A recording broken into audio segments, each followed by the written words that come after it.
എന്തുകൊണ്ടാണ് ദൈവം നമ്മുടെ പല പ്രാർത്ഥനകൾക്കും ഉത്തരം നൽകാത്തത്?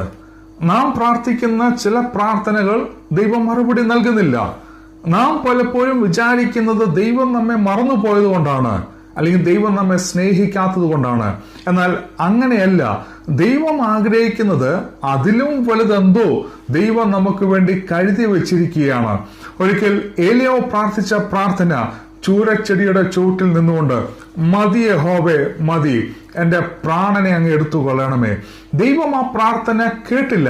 ഏലിയാവ് പ്രാർത്ഥിച്ച ആ പ്രാർത്ഥനയ്ക്ക് ദൈവം മറുപടി നൽകിയില്ല. കാരണം ഏലിയാവ് ആഗ്രഹിച്ചത് ജീവനെ അങ്ങ് എടുത്തുകൊള്ളാൻ, താൻ മരിക്കാൻ വേണ്ടി ആഗ്രഹിച്ചപ്പോൾ ദൈവം ആഗ്രഹിച്ചത് അതിലും ശ്രേഷ്ഠകരമായിട്ടുള്ള എന്തോ ഒന്നാണ് ദൈവം ഏലിയാവിന് വേണ്ടി കരുതി വെച്ചിരിക്കുന്നത്. ഏലിയാവ് പ്രാണനെ എടുക്കാൻ വേണ്ടി പ്രാർത്ഥിക്കുമ്പോൾ ദൈവം ആഗ്രഹിച്ചത് ഏലിയാവിനെ ഉടലോട് സ്വർഗത്തിലേക്ക് കൊണ്ടുപോകാൻ വേണ്ടിയാണ്. ഒരിക്കൽ പൗലോസ് പ്രാർത്ഥിച്ചു, ദൈവമേ, ഈ സാത്താന്റെ ദൂതനെ വെളിപ്പാടുകളുടെ ആധിക്യത്താൽ ഞാൻ അതിയായി നിഗളിച്ചു പോകാതിരിക്കാൻ വേണ്ടി എന്നെ കുത്തുവാൻ നിർത്തിയിരിക്കുന്ന ഈ സാത്താന്റെ ദൂതനെ മാറ്റണമേ. ദൈവം ആ പ്രാർത്ഥനയ്ക്ക് മറുപടി നൽകിയില്ല. കാരണം പൗലോസിനെ ദൈവമായിട്ട് ഏറ്റവും കൂടുതൽ അടുപ്പിക്കുന്നത് ഈ വിഷയമായിരുന്നു. ചില വിഷയങ്ങൾക്കകത്ത് ദൈവം മറുപടി നൽകാത്തത് ആ വിഷയമാണ് നമ്മെ ദൈവത്തോട് ഏറ്റവും കൂടുതൽ അടുപ്പിക്കുന്നത്. ചില പ്രാർത്ഥനകൾക്ക് ദൈവം മറുപടി നൽകാത്തത് നാം പ്രാർത്ഥിക്കുന്നതിനെക്കാട്ടിലും ഏറ്റവും ശ്രേഷ്ഠകരമായിട്ട് ദൈവം നമുക്ക് വേണ്ടി കരുതി വെച്ചിരിക്കുകയാണ്. കഴിഞ്ഞ വർഷങ്ങൾ, കഴിഞ്ഞ നാളുകളൊന്നും ചിന്തിച്ചു നോക്കിയേ.